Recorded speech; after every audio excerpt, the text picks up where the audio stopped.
Hi అండి అందరికీ. ఈరోజు మనం నేర్చుకోబోతున్నవి 6th క్లాస్లోని 6th లెసన్ అనమాట. 6th class social 6th lesson తొలి నాగరికతలు. వీటి నుంచి మనం మోస్ట్ ఇంపార్టెంట్ ప్రాక్టీస్ బిట్స్ అన్నీ కూడా లైన్ టు లైన్ తయారు చేయబడిన బిట్స్ అండి. చివరి వరకు చూడండి.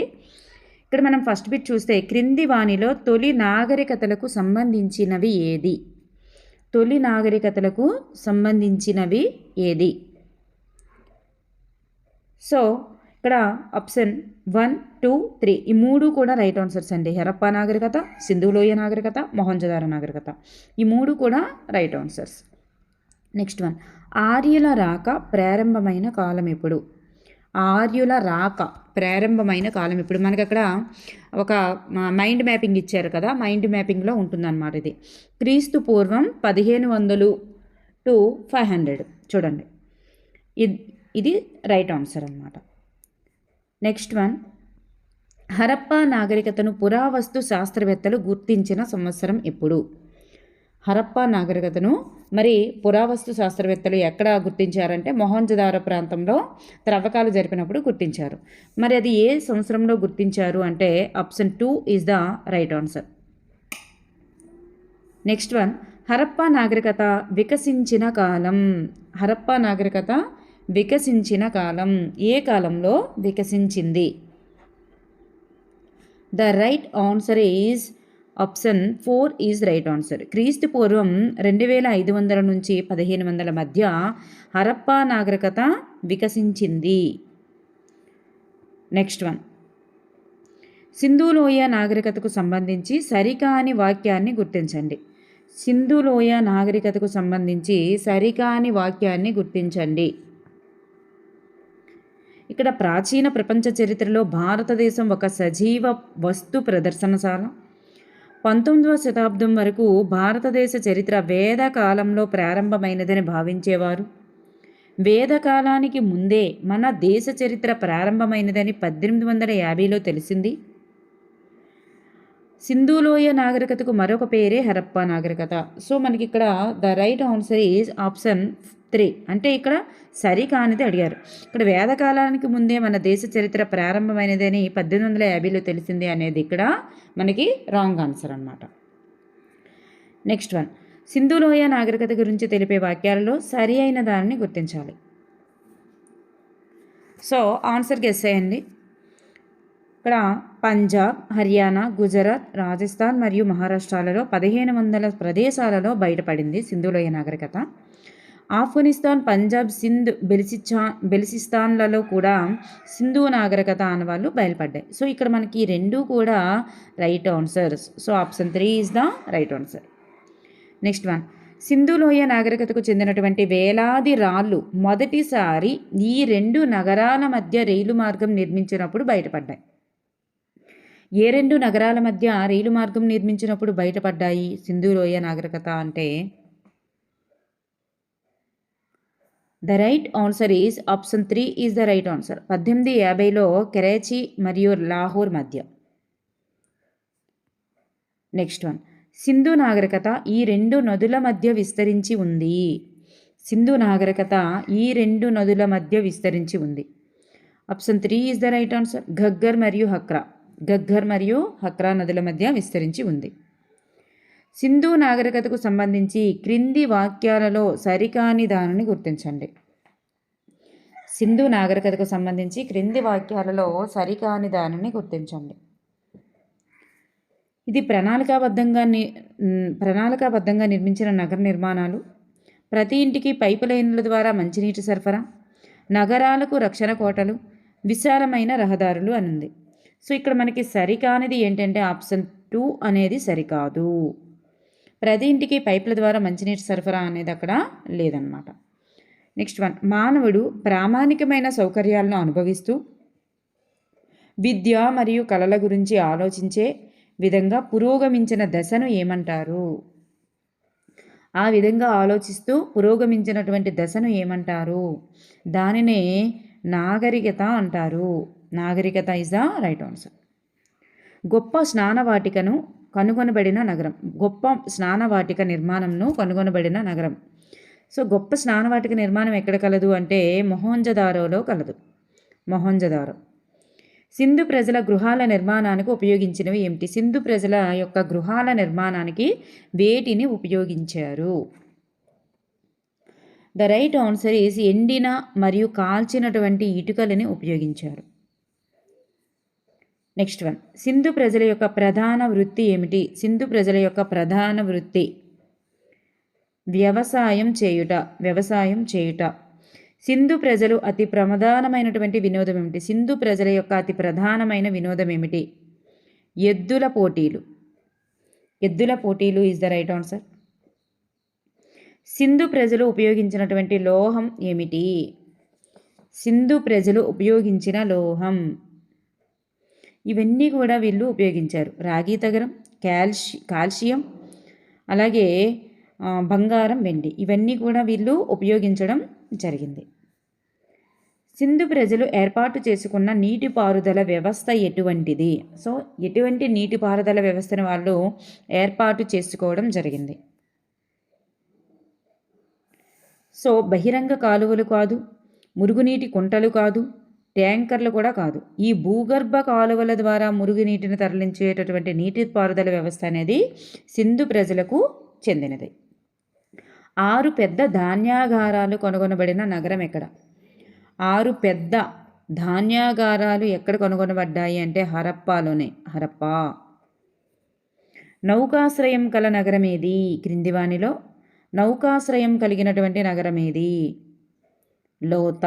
లోతాల్లో నౌకాశ్రయం కలదు. సింధు నాగరికతకు సంబంధించిన మహాస్నాన వాటిక గురించి సరికాని వాక్యాన్ని గుర్తించండి. సింధు నాగరికతకు సంబంధించినటువంటి మహాస్నాన వాటిక గురించి సరికాని వాక్యాన్ని గుర్తించండి. మరి ఇది లోతాల్ నగరంలో ఉంది. ఇది ప్రజలందరూ స్నానాలు చేయుటకు విశాలమైన కొలను, అలాగే దీనికి 4 వైపులా గదులున్నాయి, అలాగే పవిత్రమైనటువంటి మత సమ్మేళనాలు జరిగే రోజుల్లో ప్రజలందరూ ఒక చోటకు చేరి స్నాన వాటికను ఉపయోగిస్తారు. సో వీటన్నింటిలో ఈ 3 సరి అయినవేనండి. మహాస్నాన వాటిక లోతాల్లో ఉంది అనేది రాంగు. మహాస్నాన వాటిక ఎక్కడ కలదు? మనకి మొహంజదారోలో కలదు కాబట్టి. నెక్స్ట్ వన్, సింధు ప్రజలు పూజలు చేయుటకు ఉపయోగించినటువంటి యజ్ఞ వాటికలు లేదా అగ్ని పేటికలు కనుగొన్నటువంటి ప్రదేశం ఎక్కడ? సింధు ప్రజలు పూజలు చేయుటకు ఉపయోగించిన యజ్ఞ వాటికలు మరియు అగ్ని పేటికలు కనుగొన్నటువంటి ప్రదేశం ఎక్కడ? The right answer is Kalibangan మరియు లోథాల్. హరప్పా ప్రజలు మొదటిగా ప్రవేశపెట్టినటువంటి అంశం ఏమిటి? హరప్పా ప్రజలు మొదటిగా ప్రవేశపెట్టినటువంటి అంశం ఏమిటి? ప్రామాణిక కొలతల విధానాన్ని ప్రవేశపెట్టడం జరిగింది. మార్టిమర్ వీలర్ ఆర్యుల పతనానికి క్రింది కారణాన్ని అంగీకరించలేదు. మార్టిమర్ వీలర్ అనే వ్యక్తి మరి ఆర్యుల పతనానికి కారణాన్ని ఈ క్రిందిది కాదు అని అన్నారు. మరి ఏంటి అంగీకరించలేదు? ఇక్కడ చూస్తే ఆర్యుల దండయాత్రల్ని ఆయన కారణంగా అంగీకరించలేదు. సో ఆర్యుల పతనానికి కారణాలు ఏంటంటే సింధు నదీ మార్గాన్ని మార్చుకోవడం వలన, వరదలు సంభవించడం వలన, సింధు నది దాని ఉపనదులు ఎండిపోవడం వలన ఆర్యుల పతనం జరిగింది. మరి దండయాత్రలు అయితే కాదు అని మార్టిమర్ వీలర్ చెప్పడం జరిగింది. సింధు నది పరిశుభ్రతకు, ప్రజారోగ్యంకు ప్రాముఖ్యత ఇచ్చారని తెలిపేటటువంటి అంశం ఏమిటి? మరి దేనిని ఆధారంగా చేసుకుని సింధు నది పరిశుభ్రతకు, ప్రజారోగ్యానికి ప్రాముఖ్యత ఇచ్చారని చెప్పవచ్చు. సో ప్రణాళికాబద్ధమైనటువంటి భూగర్భ మురుగునీటి పారుదల వ్యవస్థను చూసే వాళ్ళు వాటికి ప్రాముఖ్యత ఇచ్చారని చెప్పవచ్చు. నెక్స్ట్ వన్, వివిధ నాగరికతలకు సంబంధించి లిపితో సరిగా జతపరిచినది ఏమిటి? చూడండి, వివిధ నాగరికతలు మరియు వాటి యొక్క లిపి సరిగా జతపరిచినది ఏది? చూడండి, ఇది గుర్తుపెట్టుకోండి. అర్థం కాని లిపి అంటే ఇండియా, అది గుర్తుపెట్టుకోండి. క్యూనిఫారం లిపి మెసొపొటేమియా, హోరియోగ్లోఫిక్ లిపి ఈజిప్ట్. సో ఈ మూడు కూడా మనకి రైట్ ఆన్సర్స్. ఈ 4th వన్, సో ఇక్కడ మనకి పైవన్యూ అనేది ఆన్సర్ అవుతుందన్నమాట. నెక్స్ట్ వన్, ప్రాచీన నదీలోయ నాగరికతల గురించి తెలిపే క్రింది జతలలో సరికానిది గుర్తించండి. నాగరికతలు మరియు దాని యొక్క నది, ఏ నది లోయ దగ్గర ఏ నాగరికత వెలసిల్లింది, దానిని బట్టి సరికానిది గుర్తించాలి.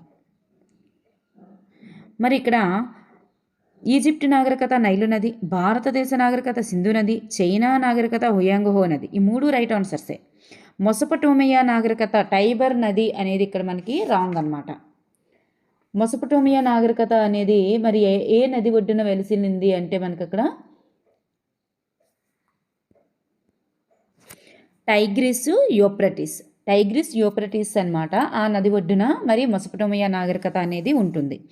సో ఇక్కడ మనకి టైబర్ అనేది మనకి ఇక్కడ సరికాదు. నెక్స్ట్ వన్, ప్రాచీన నాగరికతలు ప్రభుత్వ స్వరూపాలకు సంబంధించి సరికాని జతను గుర్తించండి. ఇక్కడ చూసుకున్నట్లయితే ప్రాచీన నాగరికతలు మరియు ప్రభుత్వ స్వరూపాలకు సంబంధించి సరికాని జత, సరికానిది. మరి రాజులు పాలించేటటువంటి స్వతంత్ర నగర రాజ్యాలు కలిగినది ఏది అంటే మొసపటోమియా. ఫారో రాజుల పాలన అనేది మనకి ఇక్కడ ఈజిప్ట్. ఫారోలు అనేటటువంటి రాజులుని దేవునిలాగా పరిపాలించారనమాట. పిరమిడ్లు అనే సమాధుల్ని నిర్మించుకునేవారనమాట. వాళ్ళు పిరమిడ్లు అనేటటువంటి సమాధులు నిర్మించుకొని పాలించారు మరి ఈజిప్ట్. అలాగే బలమైన కేంద్రీకృత పాలన ఎక్కడ ఉంది అంటే ఇండియాలో కలదు. సో సమాజం మరియు కుటుంబం అనేది ఇక్కడ ఈజిప్ట్ అనేటటువంటిది కాదు. మరి సమాజం మరియు కుటుంబం అనేటటువంటిది మనకి చైనా అనమాట, చైనా. సో ఇక్కడ మనకి ఆప్షన్ 4 అనేటటువంటిది ఇక్కడ మనకి సరిగా లేదు. నెక్స్ట్ వన్, ప్రాచీన నాగరికతలకు సంబంధించినటువంటి క్రింది అంశాలలో సరి అయిన దానిని గుర్తించాలి. చక్రము, తెరచాప, నాగలి ఇవి ఉపయోగించిన వారు ఎవరంటే మొసపటోమియా. గణిత శాస్త్రం, రేఖాగణిత శాస్త్రం ఎవరికి తెలుసు అంటే ఈజిప్ట్ వాళ్ళకి తెలుసు. పైపుల ద్వారా మురుగునీటి పారుదల వ్యవస్థ కలిగి ఉన్నది ఎవరంటే ఇండియా. బాగా గుర్తుపెట్టుకోండి, ఇక్కడ పైవన్నీ కూడా మనకి ఇక్కడ సరి అయినవి. యూఫ్రటీస్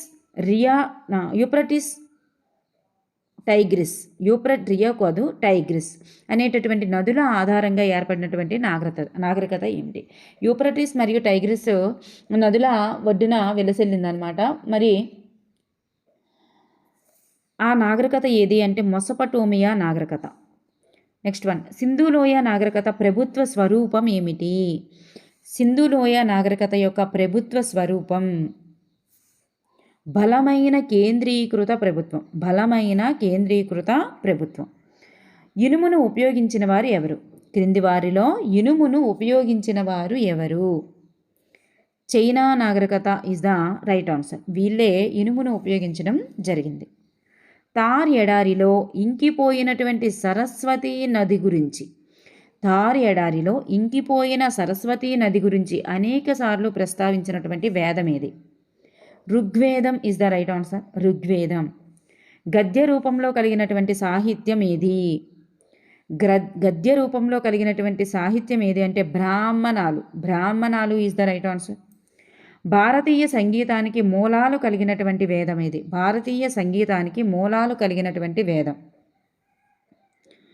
వేదం ఏది అంటే సామవేదం. సంగీతం సామవేదం, గుర్తుపెట్టుకోండి. తొలివేద కాలంలో రాజుకు సలహాలు ఇచ్చేటటువంటి సంస్థ ఏది? రాజుకి సలహాలు ఇచ్చేటటువంటి సంస్థ తొలివేద కాలంలో. రైట్ ఆన్సర్ ఈజ్ ఆప్షన్ 1, సభా సమితి పరిషత్. నెక్స్ట్ వన్, మలివేద కాలంలో సమాజం యొక్క లక్షణం కానిది ఏమిటి? మరి ఇక్కడ ఆశ్రమ వ్యవస్థ ఉండేది, రాజు బలవంతుడయ్యాడు, స్త్రీల స్థానం కూడా దిగజారింది, మరి బహుభార్యత్వం నిషేధించబడింది అనేది ఇక్కడ రాంగ్ అనమాట. బహుభార్యత్వం కూడా ఉండేది. సో ఇక్కడ మనకి ఆప్షన్ 4 అనేది wrong. Thank you for everyone. Next lesson అనేది చూద్దాం బిట్స్.